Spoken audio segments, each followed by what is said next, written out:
عزیزوں میں آپ سب کی سلامتی ہو۔ میرے عزیزوں میں آج کا میسیج اب گوسپل میں لوں گی مقدس لوکا کی انجیل اس کا 16 باب اور اس کی 19ویں آیت سے۔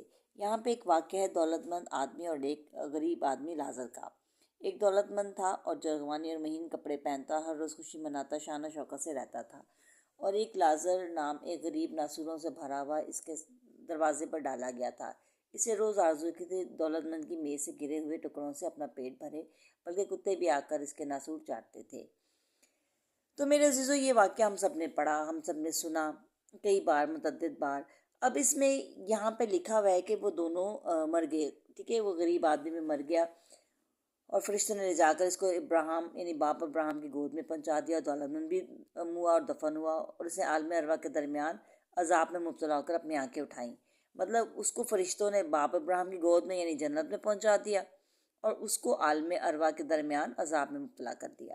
جب اس نے اپنی آنکھیں اٹھائیں، مطلب اس نے اوپر کی طرف دیکھا اور ابراہیم کو دور سے دیکھا اور اسی گود میں لازر کو، اور اس نے پکار کر کہا، اے باپ ابراہیم، مجھ پر رحم کر لازر کو بھیج اور اپنی انگلی کا سرا پانی میں بھگو کر میری زبان کو تر کر دے، کیونکہ میں آگ میں تڑپتا ہوں۔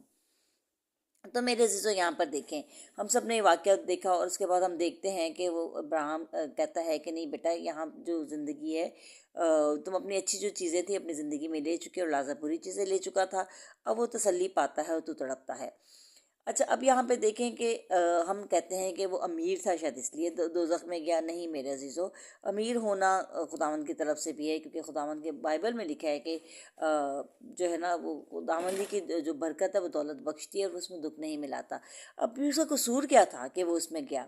اب میں آپ کو بتاتی ہوں، اس کا قصور یہ تھا کہ اس نے دولت مند جو آدمی تھا، اس نے ساری زندگی غریب آدمی لازر کو اگنور کیا، ایون کہ اس کے دروازے پہ ڈالا گیا خدا کی طرف سے، اور کتے بھی اس کے ناسور چاٹتے تھے، اس کو پھر بھی اس پہ ترس نہیں آتا تھا، وہ اپنی دولت کے عیش و عشرت میں تھا۔ آج ہمارا بھی رویہ ایسا ہی ہے۔ ہم جب اب دنیا میں دولت ہم لوگ دیکھتے ہیں تو ہم اس میں اندھے ہو جاتے ہیں، پھر ہمیں کچھ نظر نہیں آتا۔ اپنے ارد گرد کے لوگ، ان کی ضرورتیں، جن کو ہماری نیڈ اور جن کو خدا ہمارے لیے بھیجتا ہے، ہمیں ان کی ضرورتیں نظر نہیں آتی ہیں، ہمیں صرف اپنی ضرورتیں نظر آتی ہیں، اور اس کے لیے ہم کچھ بھی جائز ناجائز کر لیتے ہیں، کیونکہ ہمیں لگتا ہے کہ ہمیں مرنا نہیں ہے، ہماری زندگی یہی ہے۔